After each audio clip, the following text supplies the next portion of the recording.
Hello, welcome to the Gemsbach. Today's topic is Sekiro: Shadows Die Twice, a 2019 game developed by From Software.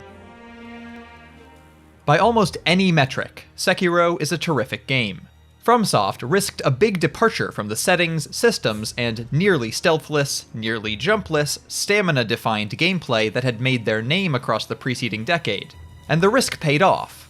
They turned out an exceptional game that really doesn't slack in any of the conventional categories by which games are judged.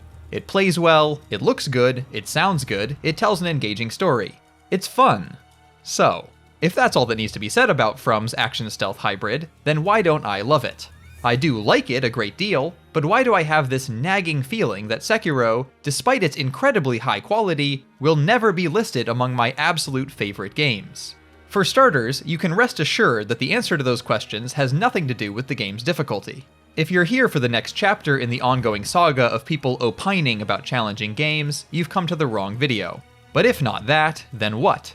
Well, perhaps a promising way to go about this is to do what I've done in the past when there is an arguable flaw or set of flaws that I think is worth discussing within an otherwise excellent game. Draw a clear line between what I like about the game and what I don't like in the simple layout of a pro and con list. Now, when this video gets to the cons, to what I consider to be the flaws of Sekiro, they will not be flaws that most people care about. Even calling them flaws will be contentious. But you have to remember that, not very long ago, there was a stretch lasting over half a decade, beginning with the release of Demon's Souls, during which the majority of the games From Software released were among the greatest games of all time. This video is about gauging how well Sekiro measures up to that very high bar FromSoft set for themselves. 今しばらくお待ちくだされ。 It almost goes without saying at this point that Sekiro contains one of the most satisfying action combat systems ever implemented in a game. Despite its relative simplicity, it compares favorably in that regard even with the systems of games like Devil May Cry, Viewtiful Joe, and Bayonetta, which were all directed by the undisputed master of the genre, Hideki Kamiya. There are few feelings in all of gaming that provide as pure a hit of happiness and as deep a sense of power as landing a parry in the Souls series. In Sekiro, to their everlasting credit, FromSoft managed to build a combat system that feels like a constant string of parries and ripostes. Every block is a triumph, and every miss is a tragedy. The rhythmic clanging of repelling every attack and upholding veritable invincibility during a successful assault, often after several failures, is an experience that is not to be missed. Fine details of the system, such as the importance of maintaining high vitality to ensure the fastest posture recovery, the way Wolf's posture can't be broken when landing a perfect deflection under normal circumstances, the many ways in which the prosthetics and combat arts can be smoothly integrated into fighting, and the increased importance of managing consumable buffs, keep the learning curve on its agreeably steady, upward slope throughout the game. The remarkably varied fighting styles of the numerous enemies are almost universally legible at a glance, even in the midst of the very high pace of the game's combat. Sure, the perilous attack notification is used as a small design cheat in that regard, but it and these other aspects lend the fights a clarity that makes them feel fair and ultimately worth conquering. Another nice touch is the subtle yet crucial difference in the audible weapon impacts between blocking or being blocked, and deflecting or being deflected. Now, it could be argued that there is a tension between the way that the combat rewards immensely aggressive tactics and the way that the game otherwise emphasizes stealth, but I found this possible incongruity to instead provide welcome changes of pace. The overall playthrough then becomes a calm and careful sequence of assassinations, punctuated by momentary explosions of mini-boss or boss-based activity. Along those lines, the game's RPG, platforming, and stealth elements may not be good enough to merit their own separate spots on the pro list, but they're perfectly serviceable and certainly don't belong among the cons. Even if the gory finishing blows feel a bit silly, a bit Mortal Kombat, and thus aren't quite to my taste, it would be hard to argue that they're out of proportion with the strikes dealt and received throughout each fight. And they do a lot to sell the brutality of life in a war-torn era. The intensity of the foes and fights also underscores the inhuman combat prowess of the game's Berserk-inspired protagonist, providing ample ammunition for internet arguments about whether it's Wolf or Artorias that is From's closest approximation of guts. 忍びとてこの程度か。 This will be a quick one. Sekiro is visually and sonically impressive. It's dripping with rich detail, from the armors to the architecture to the landscapes. The encampments, castles, towns, and cities are credibly laid out in a way that, say, the lower Undead Burg, where the player character in Dark Souls first fights a Capra demon, simply isn't. Sekiro is yet another in a long line of demonstrations that FromSoft are absolute masters when it comes to realistic, engrossing, consistent world layouts, with Dark Souls 2 being their only noteworthy misstep in that arena in the last decade. And FromSoft's trademark excellence at placing enemies, items, and structures within the world in ways that are consistent with the lore and story is still strongly on display in Sekiro. Nothing looks or sounds out of place in the alternate history Japan that From created, and the culturally specific soundtrack created for the game matches it nicely. When it comes to art style, what Sekiro loses from taking another step toward realism and away from the highly stylized approach used in the earliest Souls games, it partially recoups in little touches. Immersive weather effects, believable flames, the sparks, blood, and other particulate matter of intense combat, and an array of animal combatants, not just canines and crabs, that are all animated with verisimilitude. The setting is used to tell a magical realist story that suits it well. As in Bloodborne, the story and world of Sekiro start out relatively grounded, and grow weirder and more unfamiliar as they go along. The story is one of the most complete and unambiguous in FromSoft's catalog, and it is, though not as emotionally effective as it seems to hope, still certainly filled with intriguing concepts and themes that measure up to FromSoft's best. There you go. The core gameplay is great, and the aesthetics are great. So why on earth is my opinion of the game mixed enough to merit this pro and con video? Here we go. さてやろうせがれ殿 The many small elements that will be discussed momentarily, and which constitute my one con for the game, do not have a great deal in common with each other. The most salient thing shared by all of these aspects of Sekiro is simply that they all show up with great regularity in big-budget games made by other AA and AAA developers over the past 20 years. They're popular design tropes, and in some cases may even be considered game design best practices in the industry. But for my purposes, the most important thing about all of them is that they are precisely the sorts of things from which I see FromSoft's earlier Miyazaki-led projects as a welcome escape. Dark Souls was my first From Software title. When I played it initially in mid-2016, it was already 5 years old, and I knew that it was considered notable in part for using elements of mechanical design which had been considered outdated since the 90s. Nevertheless, it struck me, as it continues to do to this day, as being 20 or 30 years ahead of its time. I felt like I was getting a window into what games as a medium could someday mature into. That feeling wasn't caused by its combination of a simple story and a deep set of themes. It wasn't caused by its approach to difficulty. It wasn't even caused by its remarkable and consistent world design, with the accompanying elegance of its checkpoint placement and shortcut system. As much as I do love those elements, and do feel that each of them contribute to what an excellent work Dark Souls is, they feel more like inevitable outcomes of the true reason I see it as so forward-looking and hold it in such nearly unparalleled esteem. This is because the feeling in question was actually caused by the high level of trust that Dark Souls places in the player. It feels like one of the first big games, developed specifically for people who have lived from birth to adulthood in a world that includes games in the modern sense, where the vocabulary, expectations, and parameters of such games are as comfortable and familiar to them as those related to literature, film, or any other artistic medium. In a world where most prominent releases still feel like they are trying to painstakingly introduce the player to the basic vocabulary of games, A shape. It's connected to the door somehow. Dark Souls stands apart. Very little overt instruction is present, and what exists in the game is entirely optional. Even the majority of the narrative material in the game is, strictly speaking, not told to or forced on the player. Instead, it is discoverable, scattered around the game world, or else happening as one plays. Special care was taken to ensure that nearly every mechanical aspect of the game makes logical sense within the universe it depicts, and the immersion fostered by that care is almost never threatened by fourth-wall-breaking developer interventions or advice. Indeed, developer-originating reminders or suggestions practically never appear on the screen to condescend to the player and break up the flow of gameplay. Which mechanics are to be considered relevant to different scenarios, and how to approach or use them is entirely in the hands of the player. No matter how many times one dies, or what types of enemies they are approaching, or which NPC they are interacting with, or what areas they are entering, or what mechanics they are neglecting, the player is never pestered, never nagged, never interrupted. They are almost always respectfully left to think for themselves. In fact, dedicated cutscenes and lengthy animations, which are extremely rare, carefully implemented, and always brief, are some of the only moments where control of the player character is taken away from the player after loading into the game. Dialogue doesn't take it away. Level transitions usually don't take it away. Even some menus don't take it away. The result of all of this is a game that, with some irony relative to its reputation, feels very natural and inviting to play.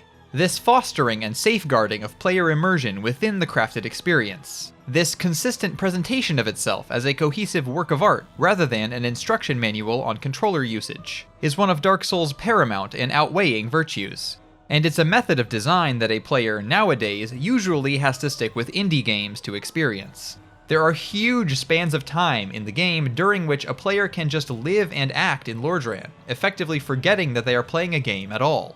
As Matthew Matosis puts it, one of my favorite things about Dark Souls is the sheer amount of completely uninterrupted playtime you can have if you don't die. For example, from Firelink Shrine, if you skip the Bell Gargoyles, then you can play all the way to the Gaping Dragon without a single interruption. No cutscenes, no dialogue boxes you're forced to skip through, absolutely nothing but you and the game. In fact, if the boss introductions were completely removed, there'd only be a couple of cutscenes in the entire thing. I think this is one of Dark Souls' most understated strengths, and it's shockingly uncommon. Now, in Sekiro, uninterrupted playtime of this kind is a rarity. It no longer feels, as it did in those earlier games, like the developers truly trust the player. Instead, it seems, like the games of so many other teams, like it is trying to introduce the player to the concept of a game. The cracks in that regard which began appearing in the later Souls games have in Sekiro widened to a disappointing degree. Maybe that sounds like a strange or exaggerated claim. Well, allow me to get specific.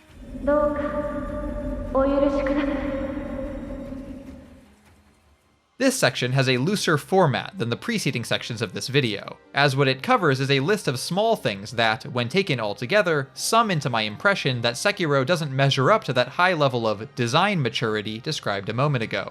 As I go through these elements, all of which are commonplace in the works of other developers, focus on how rare they are in the best games of FromSoft. There's no particularly good place to start with this, so I'll just get listing. First, cutscenes are more frequent, and individual cutscenes are often longer. FromSoft now has a proven track record of success, and with that record comes higher budgets for each succeeding project. With higher budgets come additional resources for high-quality, pre-rendered cinematics and in-engine animations, as well as additional team members dedicated to only the writing and telling of a game's story. But every minute spent watching a cutscene is a minute not spent actively playing Sekiro. I mean, there are 5 separate cutscenes just in the tutorial, compared to only 1 or 2 in the first level of each Souls title. The saving graces here are that all of the game's cutscenes are skippable, making repeat playthroughs bearable, and that the content of the cutscenes is up to From's exceptional standards, provided as recommended by the game upon booting it for the first time. The Japanese voice acting is selected. You can't be Shura! To be clear, I'm not saying that cutscenes have no place in games. I think they can certainly serve many worthwhile purposes, underscoring the importance of a particular moment, establishing events that don't involve the player character, conveying an occurrence that, for whatever reason, wouldn't be possible to show within the gameplay, providing a satisfying reward for challenging in-game activity, or simply being entertaining or comedic in a manner resembling film or TV. I'm definitely not as extreme as someone who would say that they should always be replaced with gameplay.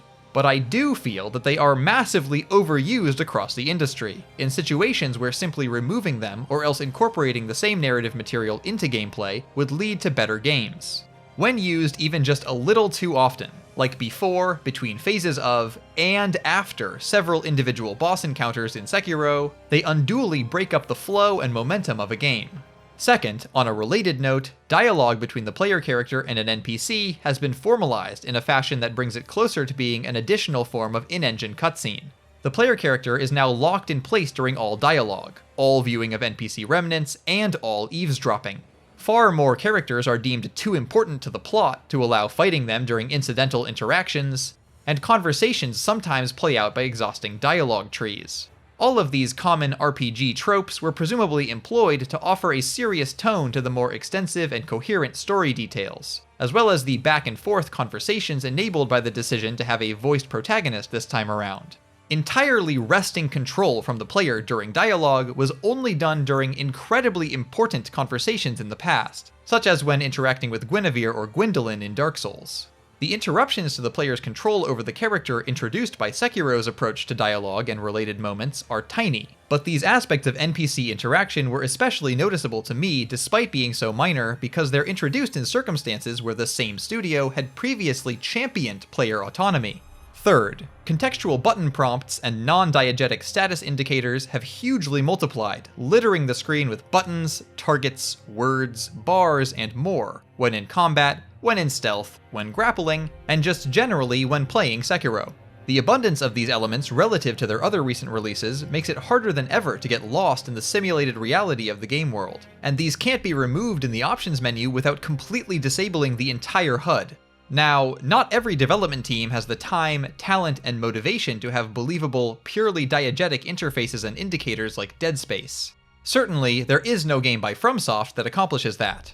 And equally certain, there are tons of titles that intentionally abstract mechanics to UI, or that intentionally surface a huge amount of information to the player through fourth wall breaking parts of the interface. Puzzle games and games with turn-based structures are some easy examples. As with cutscenes, these things absolutely have their place. Nevertheless, the more of that kind of visual clutter that is allowed to seep into an otherwise coherent virtual world, the less immersive that world becomes. And the closer FromSoft gets to someday including something truly distracting from its aesthetics and world design, like a mini-map. Fourth, as a minor bonus point along the lines of the third, does anyone like press X to hug wall gameplay? Does anyone like press X to scoot along ledge gameplay? Has anyone ever liked it? Such moments aren't quite QuickTime events, but they are noticeably QuickTime event adjacent. They are automatic contextual actions accompanied by button prompts that usually just initiate a slower way of navigating. It's hard to imagine that the extremely acrobatic protagonist of Sekiro actually has to sidle along in this way to get past such obstacles. So passing a ledge feels less like gameplay and more like watching a loading bar fill up for returning to normal traversal. Wall hugging and ledge grabbing are nice tools to have for platforming and stealth, but sections where they are required to slowly pass small gaps are yet another form of micro-interruption to living and acting naturally within the core gameplay inside the game world, without having to be aware of the controller in one's hands. Fifth, on the subject of micro-interruptions, full-screen, game-pausing descriptions pop up whenever receiving a tutorial tip and whenever picking up an item off of the ground, regardless of whether that item has been obtained previously. Where before both the function and lore description of each item and ability was left to be investigated or ignored according to player preferences, they're now shoved repeatedly in the player's face. The only exception to this is for items dropped by regular enemies and then vacuumed up by Wolf's strangely windy torso. Wolf's item and coin suction is of course also a weird design decision, but one that's harder to categorize than everything else on this list. Anyway, sadly, something that is not an exception to this is any item or mechanic received for defeating a boss. After conquering one of the game's high difficulty boss encounters, in a veritable nightmare for both pacing and player satisfaction, the screen is always immediately taken over by what amounts to a PowerPoint presentation about the things they receive as rewards. Sixth, speaking of rewards, the ambiguity and believability of the game world has been reduced through the standardization of rewards for actions. Practically every eavesdropped conversation corresponds directly to a singular gameplay hint. There's a checkpoint immediately after every boss, regardless of how close the previous one was placed, or whether there's another one a few steps forward. Almost every single solitary mini-boss, no matter what it is, no matter if it's even sapient, reliably drops a prayer bead on death. I guess the Blazing Bull is pretty religious. And every path has an item at the end of it. There are no more true dead ends. No more, in the parlance of the Souls community, hurrah for pointless. Exploration, once a cornerstone of the company's output, is barely a part of the design here. To be fair, it's no more linear than Dark Souls 3, which also had a barely forking path of progression, but it's still a starkly different type of level and world design than in FromSoft's best works. Seventh and finally, most, heinously, true invisible walls are placed above some buildings and surrounding some boss arenas to compensate for the player character's increased vertical movement. A problem that definitely should have been solved by changing the level design or circumstances of the events is instead solved by making the rules of the game world feel capricious. An all too common and utterly immersion-shattering AAA convenience. The result of all of the tropes covered in this section compounding on each other is that, moment to moment, Sekiro often doesn't feel like I'm playing a FromSoft game at all. It feels more like I'm playing an unusually good game made by some other developer. And it is certainly the case that there will be other videos where I praise games while ignoring the presence of some or all of the types of elements discussed here, whether because in isolation each of these details is minor, because they can be implemented situationally in circumstances where I would not deem them flaws, or because the developers of those games don't have a prior record of excellence in this regard, as FromSoft does. 満足しましたら帰ります。 Sekiro: Shadows Die Twice is a game that I truly enjoy. I've already played it 3 times for 3 of the game's possible endings, and as a result I've beaten every boss in the game, most of them multiple times. Yet I still plan to return to the game at some point in the future, to play it through once again just to see the 4th and final ending.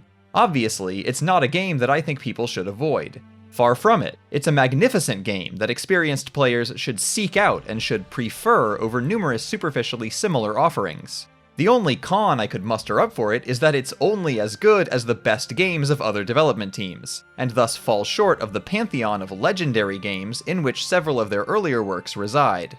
But hey, it's not all negative changes for player immersion. Recall what I said earlier about the more believable weather effects, animal and beast animations, and layouts for individual areas and towns. And most importantly, unlike in Dark Souls, in Sekiro, the doors that only open from one side are actually designed in such a way that they would only open from one side in reality if locked. It could almost bring a tear to the eye to see them figure that out. If not for the fact that some doors still make zero sense. Also, why on earth don't either of the mortal blades have any effect on the respawn mechanics? I mean, the game explains that... Right, I'm supposed to be backpedaling from the whole pointing out ways it breaks immersion thing. Sorry about that. Now, if you're still surprised that the difficulty level of the game did not feature at any point in this video, that's because it's fine. Some games are harder than others, just as some novels are more complex than others. It's fine as long as it suits the work. Many aspects of Sekiro, from the difficulty to the themes, to the setting, to the world design, to the story, are working in tandem. The numerous instructions and distractions targeted by this video, though, are noticeably out of step with that design.